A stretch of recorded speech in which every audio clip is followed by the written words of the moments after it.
Hello student, I am Ankita Sahu, your teacher. तो आपका जो लास्ट वीडियो भेजी थी मैंने, उसमें अरस्तु ख़त्म हो गया था। अरस्तु जो दार्शनिक हैं उनके बारे में, उनके विचार जो थे, उनके जो सिद्धांत था विरेचन का सिद्धांत, तो वो सारा मैंने आपको बता दिया था। और अभी आपका जो है नेक्स्ट फिलोसफर स्टार्ट हो गए हैं, वो है लोजाइनस। तो लोजाइनस के बारे में जो है सौंदर्य शास्त्री जो विचार हैं वो इतने ज़्यादा देखने को नहीं मिलते हैं। तो इनके बारे में मैंने संक्षिप्त जानकारी ही इसमें दी है वीडियो में, तो अभी हम देखते हैं। उसके पहले मैं आपको थोड़ा सा लास्ट वीडियो जो अरस्तु की भेजी थी उसके बारे में रिमाइंड कराती हूँ कि क्या लास्ट वीडियो में मैंने आप लोग को बताया था। तो जो अरस्तु का कथन था, जो मैंने आपको लास्ट वीडियो में बताया था कि वो एक अचरज में डालने वाला है कि सभी कला में सौंदर्य होता है पर सौंदर्य कला नहीं होती। तो ये ऐसा मैंने उनका एक कोटेशन, तो इनका अरस्तु का ऐसा कथन था कि सभी कला में सौंदर्य तो होता है पर उनका लक्ष्य नहीं होता है सौंदर्यता का। तो जैसे कोई भी आर्टिस्ट कुछ बनाता है तो बताया था आपको कि वो उसके लिए सौंदर्य होता ही है, भले ही दर्शक को वो इतना सुंदर ना भी लगे, तो उनका लक्ष्य नहीं होता सौंदर्य ही बनाना है, बस उनका बस लक्ष्य होता है कि अपनी जो भावनाएं हैं उनको कलाकृति द्वारा दिखाना। तो यही इनका कथन है अरस्तु का कि सभी कला में सौंदर्य होता है पर सौंदर्य कला का लक्ष्य नहीं होता है। मूल रूप से कला वास्तविकता का अनुकरण है, यह एक स्वतंत्र स्वयंभू कला है। तो जो कलाएं होती हैं वो क्या है, वास्तविकता का अनुकरण होती हैं और ये स्वतंत्र होती हैं। कला दैविक उन्माद भी नहीं है, यह एक सुनिश्चित चेतन क्रिया है, यह महानता व सार्वभौमिकता पाती है। अब देखिए, जो यह एक सुनिश्चित चेतन क्रिया है, क्या कला, कला को इन्होंने देवी उन्माद माना है। उन्माद मतलब आवेश होता है ना, फ्रेंजी कहा जा सकता है इसको। तो कला जो है वो क्या है, दैविक उन्माद बताया है अरस्तु ने।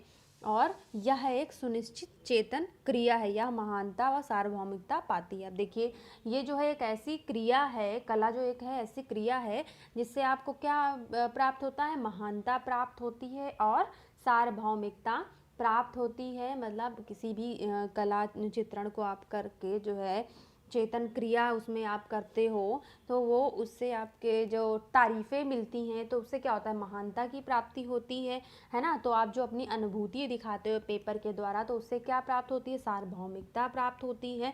तो यही कह रहे हैं कि कला जो है वो एक सुनिश्चित क्रिया है और ये महानता और सार्वभौमिकता पाती है। अरस्तु का सौंदर्य सिद्धांत विश्लेषणात्मक तत्व मीमांसा पर आधारित है। तो ये आपको स्टार्टिंग पे भी बता दिया था कि जो अरस्तु का ग्रंथ है तत्व मीमांसा, तो इनके जो सौंदर्य संबंधी विचार हैं वो वहीं पे मिले हुए हैं, कहाँ पे, मेटाफिजिक्स में मिले हुए हैं। तो उसमें विश्लेषणात्मक मतलब एनालाइज किया हुआ है सौंदर्य के जो सिद्धांत हैं उनको, तो उसी पे ही आधारित है। किस पे, तत्व मीमांसा मतलब मेटाफिजिक्स पे आधारित है। कला और सौंदर्य पर प्लेटो और अरस्तु के विचार बताए थे, या दोनों में भेद बताए थे मैंने। तो प्लेटो जो है वो परम सुंदर को स्वीकार करते हैं जो सौंदर्य का प्राथमिक स्रोत होता है, अरस्तु किसी प्राथमिक स्रोत को स्वीकार नहीं करते हैं। ये जो है इसमें जो है अनुकरण को माना था प्लेटो ने, उन्होंने उसको परम माना था सुंदरता को, और इन्होंने अरस्तु ने जो है उसको जो है प्राथमिक नहीं माना है। जैसे कि अरस्तु ने बताया था कि अपने फीलिंग को दिखाया जाता है कलाओं के द्वारा, जरूरी नहीं कि किसी चीज़ की अनुकृति ही किया जा सके। तो ये कह रहे हैं कि किसी प्राथमिक सौंदर्य को इन्होंने इस स्रोत नहीं स्वीकार किया है। प्लेटो के अनुसार सत्यम, शिवम और सुंदरम सब परस्पर मिले हुए हैं, किंतु अरस्तु शिवम और सुंदरम, सत्य और सुंदरम को संबंधित नहीं मानते हैं।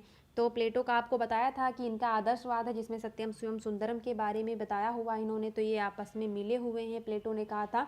लेकिन अरस्तु ने ये विचार स्वीकार नहीं किए हुए हैं, क्योंकि शिवम और सुंदरम और सत्यम और सुंदरम को एक साथ नहीं मिलाया जा सकता। क्यों?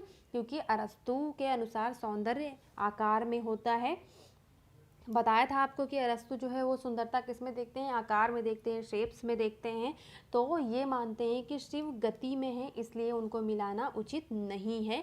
तो जैसे शिव को उन्होंने, प्लेटो ने बताया था क्या, कल्याणकारी हैं, तो इन्होंने शिव को क्या बताया है, शिव में गति होती है, इसीलिए उनको मिलाना, गति और सुंदरता को मिलाना एक साथ संभव नहीं है।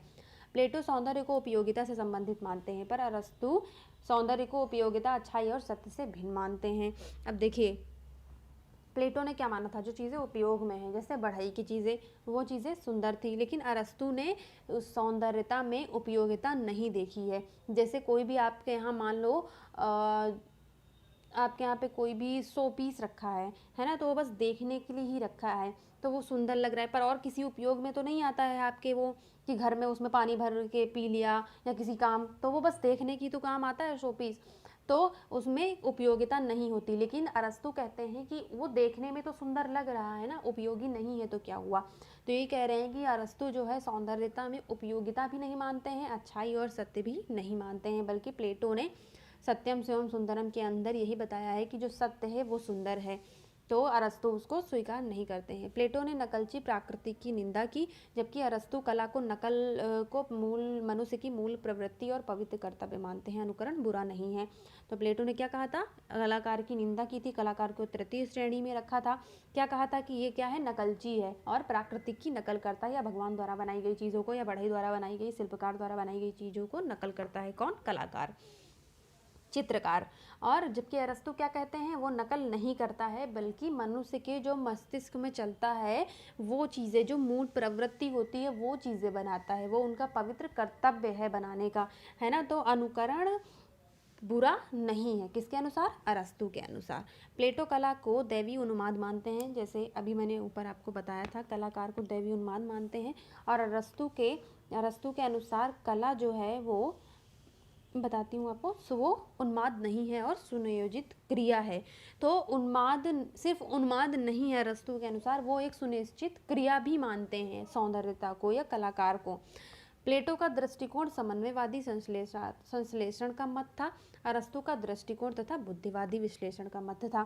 जैसे इनका, प्लेटो का क्या था, दृष्टिकोण जो था वो समन्वयवादी और संश्लेषणात्मक था, लेकिन अरस्तु का दृष्टिकोण बुद्धिवादी था। कैसे, क्योंकि अरस्तु को वैज्ञानिक भी माना जाता है, तो इन्होंने बुद्धि के द्वारा चीज़ों को समझी, फिर उनको एनालाइज किया। और प्लेटो ने जो है सब चीज़ों को देखी कि कलाकार कैसे नकल करता है, तो उसके आधार पर इन्होंने संश्लेषण किया, तो इसीलिए उसको जो है समन्वयवादी संश्लेषणात्मक का मत माना है, और अरस्तु को बुद्धिवादी विश्लेषणात्मक का।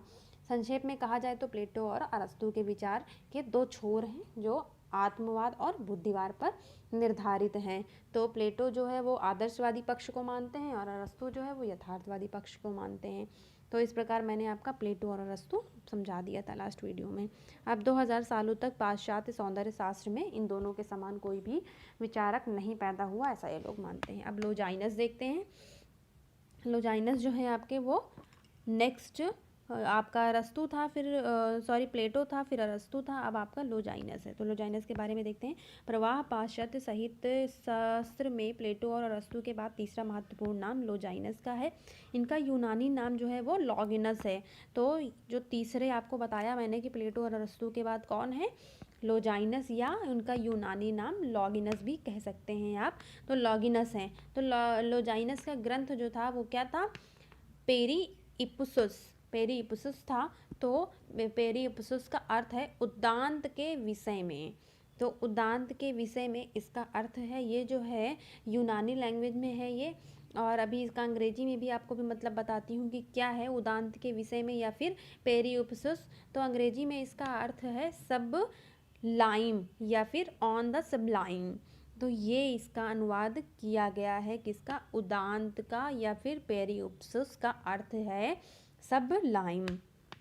तो लोजाइनस ने जो सिद्धांत दिया था उसको सबलाइम कहा जाता है, या फिर जो है उदांत का सिद्धांत या औदित्य का सिद्धांत भी कहा जाता है।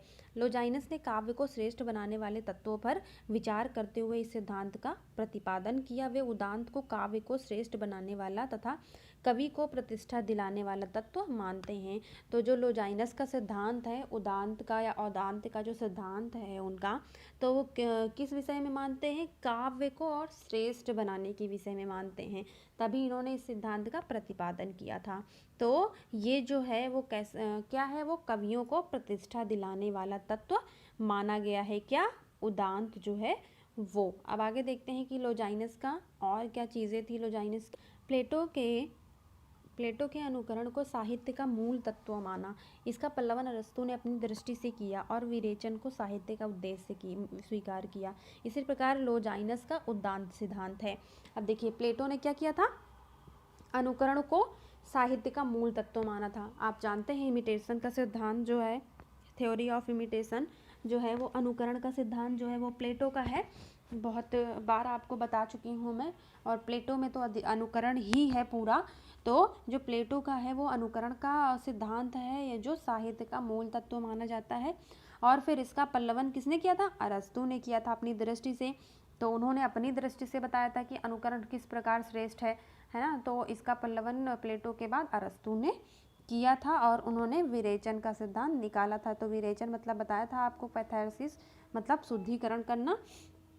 तो वो इन्होंने साहित्य का उद्देश्य कैथारसिस को स्वीकार किया था, विरेचन के सिद्धांत को उन्होंने स्वीकार किया था। तो आपका अरस्तु का जो है वो विरेचन का सिद्धांत हो गया, प्लेटो का इमिटेशन या फिर अनुकरण का सिद्धांत हो गया। और इसी प्रकार लोजाइनस ने भी सिद्धांत दिया, उसको उदांत का सिद्धांत कहा जाता है। इस सिद्धांत के द्वारा उन्होंने यह स्पष्ट किया कि कोई भी कलाकृति या काव्यकृति बिना उदांत तत्व के श्रेष्ठ रचना नहीं हो सकती। तो इन्होंने क्या माना अपने सिद्धांत के द्वारा, कि वही चीज़ें या वही कलाकृति या वही काव्यकृति श्रेष्ठ है जिसमें उदांत तत्व हो, और यही जब उदांत होगा उसमें तो श्रेष्ठ ये उसको मानते हैं। जैसे कि मैंने आपको पहले भी बताया था कि काव्य को श्रेष्ठ बनाने वाले जो तत्व हैं उनको उदांत कहा जाता है। तो यही कह रहे हैं कि श्रेष्ठता जब तक उसमें नहीं होगी, फिनिशिंग जब चीज़ों में नहीं होगी, तो उसमें कोई भी उदांत नहीं होगा।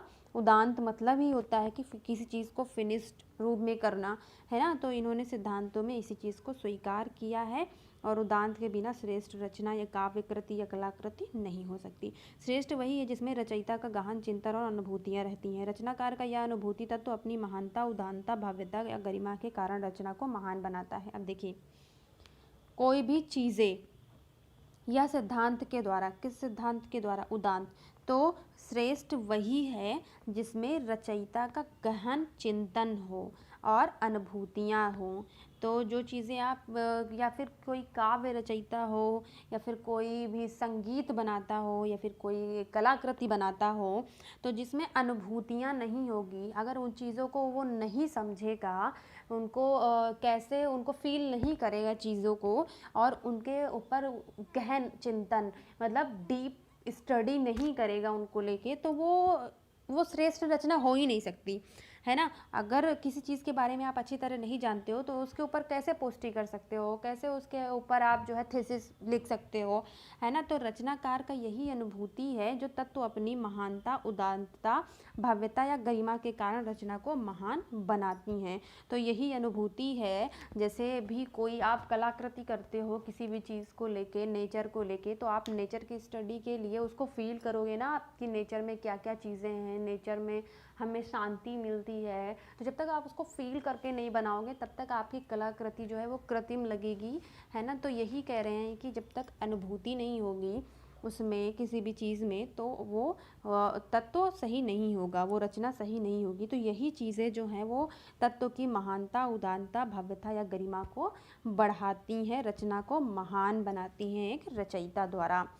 अब आगे देखते हैं, रचना या कृति शिल्प के द्वारा अभिव्यक्ति पाती है, किंतु उदांत रचना का लेखक अपनी रचना में शिल्प के सौंदर्य की अधिक चिंता न करके उसमें निहित अनुभूति को ही सबल बनाने का प्रयत्न करता है। सेम वही चीज़ है, रचना या कृति शिल्प के द्वारा अभिव्यक्ति पाती है, मतलब जो भी रचना या कोई भी कृति करेगा कोई भी कलाकार या शिल्पकार, तो उसमें क्या होता है, शिल्प के द्वारा उसकी अभिव्यक्ति होती है। लेकिन जो उदांत रचना का लेखक है वो अपनी रचना में शिल्प के सौंदर्य की अधिक चिंता ना करके बल्कि उसकी अनुभूति जो उसको अनुभव करेगा, फील करेगा, वो उसमें निहित होती है, वो उसकी ही सबल बनाने का प्रयत्न कहा जाता है या सबल बनाने का प्रयत्न करता है। किसके द्वारा? अनुभूतियों के द्वारा। जब तक उसकी अनुभूति निहित नहीं होगी तो वो रचना श्रेष्ठ नहीं होगी। अब आगे देखते हैं लोजाइनस का। तो लोजाइनस ने उदांत की परिभाषा और उसका सामान्य परिचय जिस रूप में दिया है उससे प्रतीत होता है कि उस समय में यह शब्द इतना अधिक प्रचलित हो गया था कि उन्होंने इसका विस्तृत परिचय देने की कोई आवश्यकता नहीं समझी है। तो लोजाइनस का जो उदांत का सिद्धांत बता रहे हैं, तो कह रहे हैं ये उस टाइम पे बहुत ही प्रचलित था, तो इसका इन्होंने कोई विस्तृत परिचय देने का उद्देश्य नहीं समझा है, आवश्यकता नहीं समझी है, क्योंकि ये खुद में ही बहुत ही श्रेष्ठ था उदांत। तो फिर भी उदांत के स्वरूप को स्पष्ट करते हुए उन्होंने कहा था sublimity is a certain distinction and excellence is in expression. अब देखते हैं इसका मतलब क्या है। अर्थात अभिव्यक्ति की विशिष्टता और श्रेष्ठता का नाम उदांत है। अब देखिए, अभिव्यक्ति की विशिष्टता और श्रेष्ठता का नाम, तो जो चीज़ें आप एक्सप्रेस करते हो, जो आपकी अभिव्यक्ति होती है, उसी की विशिष्टता और श्रेष्ठता का नाम। जो भी चीज़ें आप बनाते हो, प्रेजेंट करते हो, वो जितनी श्रेष्ठ होगी तो उसी का नाम उदांत है। श्रेष्ठता का और विशिष्टता का जो आप रचना करते हो, जो आप अभिव्यक्ति करती हो, उसी का नाम ही क्या है? उदांत है। तो इसी को लक्ष्य करके हिंदी आलोचकों ने यह स्वीकार किया। उदांत के स्वरूप के अंतर्गत लोजाइनस में मनोवैज्ञानिक और व्यवहारिक दोनों दृष्टियों को सामने रखा। इसी से उन्होंने एक और उदांत के आंतरिक तत्वों का उल्लेख किया और दूसरी ओर उसके बाह्य पक्ष की विवेचना की है। तो देखिए, लोजाइनस ने उदांत के अनुसार ही दो दृष्टियों को सामने रखा। एक तो मनोवैज्ञानिक है, दूसरा व्यवहारिक है। मतलब जब किसी से आप कुछ बातचीत करेंगे या व्यवहार में उसको लाएंगे थोड़े टाइम, तब पता चलेगा कि ये कैसी चीज़ है या कैसा व्यक्ति है। और दूसरी है मनोवैज्ञानिक की, जैसे आपने एकदम उससे बात की और उसकी चीज़ों को पता लगा लिया है ना, कि क्या साइकोलॉजी है इसके दिमाग की। तो इन्होंने व्यवहारिक और मनोवैज्ञानिक दोनों दृष्टियों को सामने रखा है। इसी से उन्होंने एक और उदांत के आंतरिक तत्वों का उल्लेख किया है और दूसरी ओर बाह्य पक्ष की विवेचना भी की है। तो क्या हुआ इससे? आंतरिक पक्ष और बाह्य पक्ष, मनोवैज्ञानिक और व्यवहारिक। व्यवहारिक तो आपका जो है वो बाहरी हो गया और मनोवैज्ञानिक वो आंतरिक हो गया। तो इन्हीं दोनों पक्षों को उन्होंने आंतरिक और बाह्य पक्ष की विवेचना उदांत के द्वारा की हुई है। तो आपका ये लोजाइनस का यहीं पे ख़त्म होता है, क्योंकि लोजाइनस के बारे में मैंने आपको बताया कि सौंदर्य संबंधी विचार जो हैं वो इतने ज़्यादा नहीं मिलते हैं, बल्कि ये एक श्रेष्ठ दार्शनिक हैं, फिलोसोफर हैं। तो लोजाइनस के बाद आपका जो है प्लेटिनस स्टार्ट होगा। तो हम नेक्स्ट वीडियो में देखेंगे कि प्लेटिनस के बारे में क्या है। प्लेटिनस भी आपका बहुत ही श्रेष्ठ दार्शनिक हैं, बहुत ही महान दार्शनिक हैं, जैसे आपके प्लेटो, अरस्तु और लोजाइनस थे वैसे ही। तो आपको लोजाइनस के बारे में अगर कोई भी चीज़ें नहीं समझ में आई हो, कोई वर्ड या फिर कोई इसमें पॉइंट नहीं समझ में आया हो, तो मुझे आप मैसेज करके पूछ सकते हैं, या फिर हम जूम मीटिंग पे तो डिस्कस करते ही हैं सारी चीज़ें कि क्या चीज़ें हैं पॉइंट में और कौन कौन से वर्ड आपको नहीं समझ में आ रहे हैं, वो सारी चीज़ें। तो आपका लोजाइनस ख़त्म होता है। Thank you.